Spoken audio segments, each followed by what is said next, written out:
how to edit your shop on Facebook app. Hi guys, in this video I will show you how to edit your page shop easy and quick. So first thing, go to your Facebook app, click on it. Once you are here, click on those three lines and click on your page.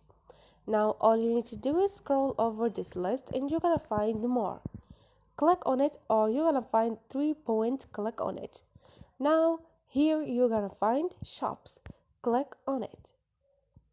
And now all you need to do is click on see all.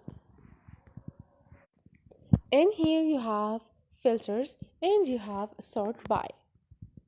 You can here edit this one, price, your price in stock, sell it, and you have also sort by to fix price. If you have product, they're gonna show up here and you can edit, or you can just you have the option of delete your shop. Easy and quick.